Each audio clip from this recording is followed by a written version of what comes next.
So next we have Dr. Sabina Narayan. She is going to talk about retinopathy of prematurity. Let the light shine. Dr. Sabina, please. So how many of you are doing ROP in your centers?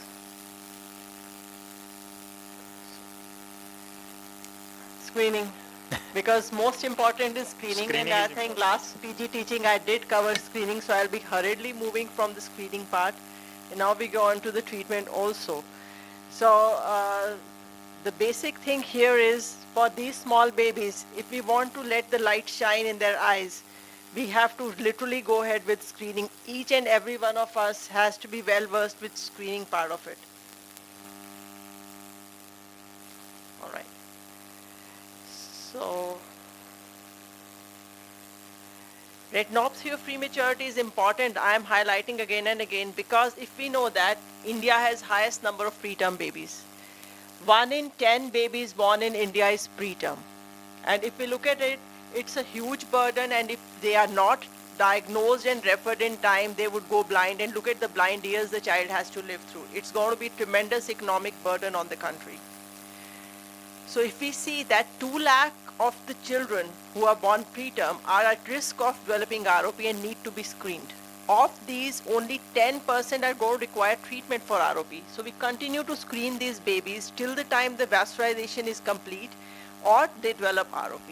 So thus we are limited number of ophthalmologists who are trained enough to do ROP in this hall. There are just 5 students or 6 students who are raising their hands that they are doing ROP. But if you look at the burden of ROP, we all need to join hands, and we need to at least screen these babies and refer, because the disease is unforgiving. If not treated within 2 to 3 days of diagnosis, the baby goes blind. And this is the highest medical legal implication is there. There are, of course, risk factors for ROP. Most important is birth weight, gestational age, and these are the other risk factors. There are multiple births, outborn babies, white race, oxygen supplementation, asphyxia, anoxia, shock, septicemia, patent ductus arteriosus. In fact, if the baby is set sick by a pediatrician, we need to look at it. In our setup, we saw that double volume exchange transfusion was the single important independent risk factor for development of ROP. And let's see which babies are at risk of ROP. The thing is, when the baby is born less than 34 weeks of gestation, less than 1750 grams of birth weight, we have to see these babies. They get a red tag and they have to be seen. In case the risk factors are present, the pediatrician says, well, he's not happy with the progress of the baby, or there are risk factors, he did go ahead with a lot of oxygen for the baby. Then this is in fact extended to see the babies at 36 weeks of gestation also, and at 2000 grams of birth weight also. In case you do not know the gestational age, then the rule of the thumb is all babies 2 kilo se kam bachcha dekhna hi hai. How to screen? Very simple procedures. You just need to have an indirect ophthalmoscope, eye speculum for a beginner, because for a beginner it becomes difficult to open the eye of the baby, difficult to indent. You have to have wire vectis. This is basically for globe rotation, not basically for indentation of the baby. And then ideally it should be done for a beginner in the presence of neonatologist. NICU is the place where you people have to do it. Well, as you become trained in doing the screening of the babies, then you could do it in your OPD also, but then access has to be there to neonatologists. You cannot just sit alone and do it, because these babies could get problems during the screening also. When to screen? These things, Roshni case, if you remember, so you know, first 4 weeks of life you have to screen the babies. Or other thing could be before their discharge from the hospital, to sensitize the baby, just screen the babies. In case your baby is born less than 28 weeks, less than 1200 grams of birth weight, then we prepone our screening by 2 weeks or so. And the median age when we would start seeing that ROP has come is 34 weeks. And when you'll start seeing that the laser is needed, it's 37 to 38 weeks. But in case of extreme prematurity, these things occur early, because we had 29 weeks of gestational age baby, and he came to us 1 week after birth, and he had treatment requiring ROP. So problem in India is mistaken dates also. Now advances in screening, because I've been talking about that screening is required and we are limited ophthalmologists, so there are advances in screening. There are certain algorithms like WinRop or CHOP where a pediatrician could just feed the birth weight of the baby, the gestational age, and the way the baby is progressing weekly, how much weight gain is there. He would say that this baby, the red alarm would ring and the pediatrician would identify the baby needs treatment and would refer appropriately to the ophthalmologist. The sensitivity and specificity of WinRop in our setup was 80%. In case you do not have pediatrician doing it, the other thing is the nursing staff, they are also very good enough. They will do tele-screening can be done. They will take the images and send through mail to the person who is trained to manage ROP. But mind it, it should be very clear that you have to send at least set of 5 images. The central image, the nasal, temporal, superior, inferior. If you send set of 5 images to the concerned place, they will tell you whether the baby needs treatment or is at risk of developing ROP. And just to highlight that these images are very important now, we also try to show these images to the parent. It increases the compliance of the parent. They know that ये retina नहीं बना हुआ, हमें जाकर दिखाना है. So this increases the compliance also. And once you've seen the baby has ROP, documentation is very, very important. In documentation, you have to see what is the extent of ROP. Extent means how many clock hours are involved, what is the zone of ROP, and what is the stage of ROP. And this was, I think, covered last time, so I'll hurriedly go through. This is what you have to document, even the pupil was dilated or not when you saw the baby, and what is the next time you call the baby. Baby not requiring treatment at present, you have to put the date exactly. He has to come not 2 weeks, you have to put exact date when the baby has to come back.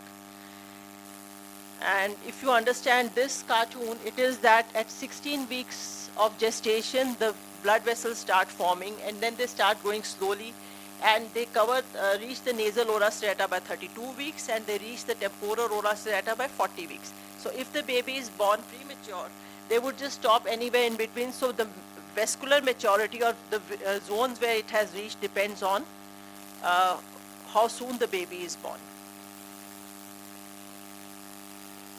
This is just to show you what is stage 1 ROP. Stage 1 ROP, you see the vascular and avascular retina. The junction has just this small line, which is stage 1 ROP. You see hyperfluorescence on FFA. And once this line gets a volume, this line has a volume, it's become broader, and it actually is capillary troughs which are posterior to the ridge. So this becomes stage 2 ROP. Stage 3 ROP will be when you have neovascularization. You have a raised ridge which would leak profusely on fluorescein angiography. Fluorescein angiography is just to clarify the things. It is not a must for diagnosis. For diagnosis, you will be seeing this fibrovascular proliferation, which has become very prominent now. This is stage 3 ROP. Stage 4A is when the retina gets lifted up. For that, no FFA is needed. The retina becomes pale, you know that it has got lifted up. If it does not involve the macula, it is stage 4A. If it involves the macula, it is stage 4B. And stage 5 will be when you have total retinal detachment. It is stage 5 ROP. It could be open funnel, it could be closed funnel anteriorly, posteriorly open funnel. So the treatment here becomes surgery primarily. In the newer classification, they also take into account the anterior segment complications, which is stage 5C. Like if you have a shallow anterior chamber or you have synecdoche, iridocorneal synecdoche, this is stage 5 ROP, 5C ROP, which is dismal prognosis. Then another thing which came up was aggressive retinopathy of prematurity. You absolutely do not have to miss this kind of disease. Here you will have a lot of tortuosity. If you have a lot of tortuosity here, you careful look at these retinas will show you flat neovascularization. So if the patient has flat neovascularization, he does not give you time. The disease will not progress stage 1, 2, 3. It would just straight away go to disease stage 5. So there's only one baby where we've had blindness till date. So that was at that time, this was not identified term. Patient came, lot of tortuosity, no stage. So I said, okay, it's Saturday today, time ho gaya, to aap Monday ko aiye. We'll do laser for you. So on Monday, she had stage 5 ROP. So that's the only baby where the vision has gone down till date. So I never say no to any patient. And you must identify this aggressive ROP treatment there and then. They can't even wait for one day. So revised classification of ROP, which babies we are going to treat, you see zone 1. Zone 1 means the disease is quite posterior.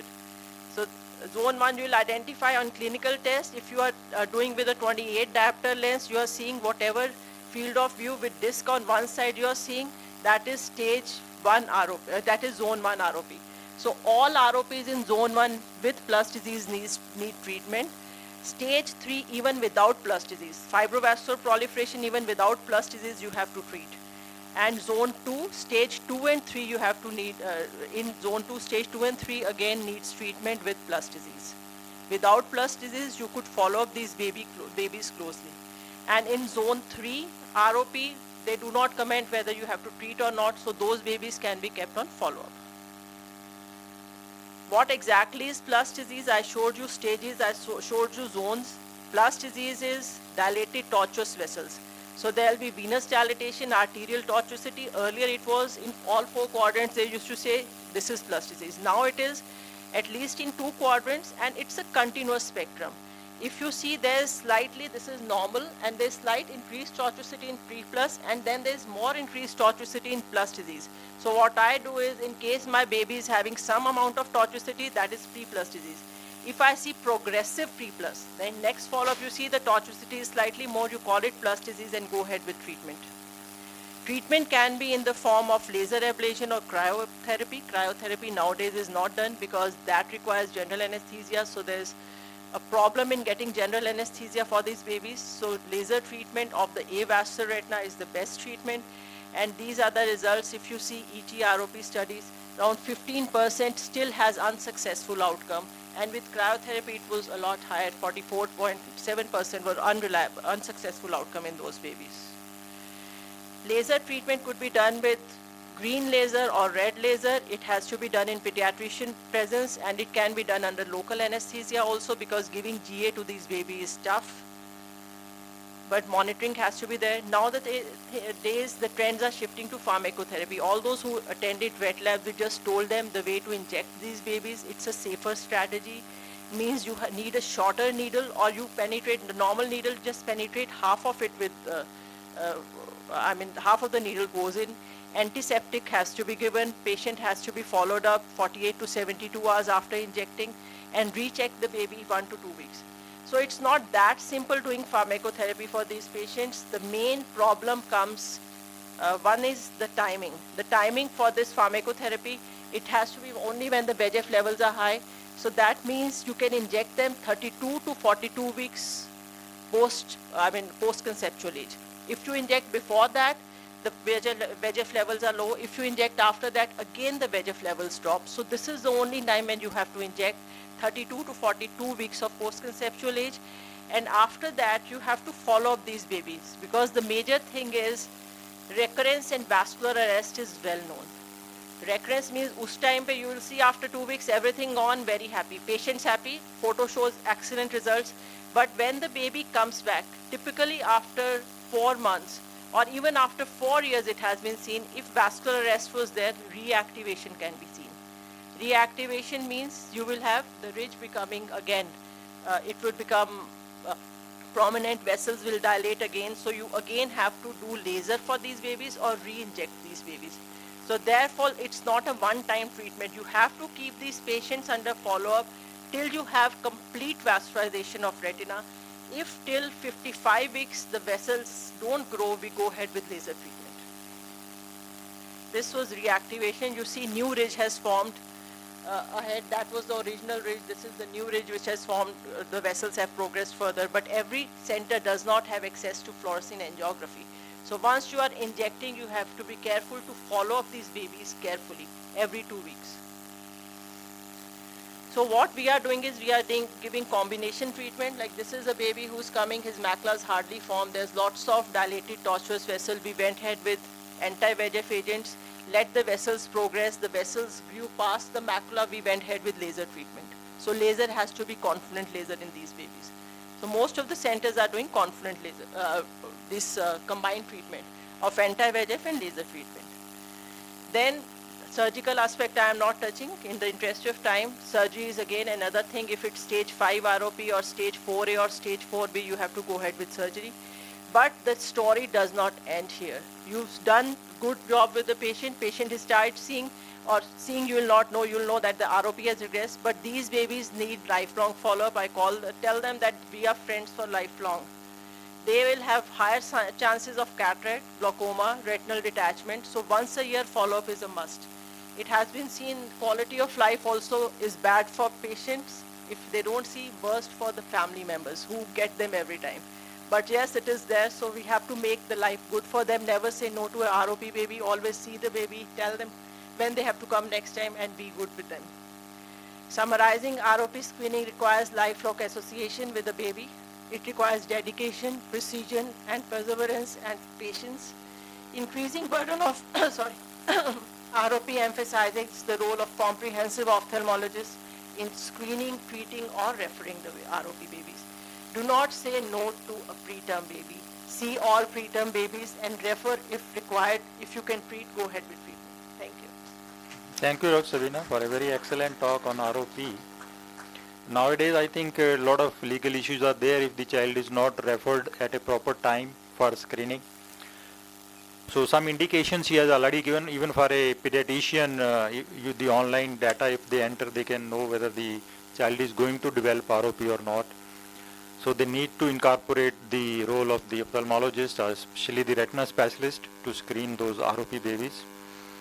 And very, very important, I think, aspect of screening and treatment. But just want to know, you mentioned about local anesthesia for the laser. How do you give local anesthesia? Topical is there. Topical definitely you give, put drops before you give the laser. Okay, thank you. Lunch. Yeah, now invite everybody for the lunch break. Then at 2 o'clock is the next session. So you reassemble again 2 o'clock for the next session.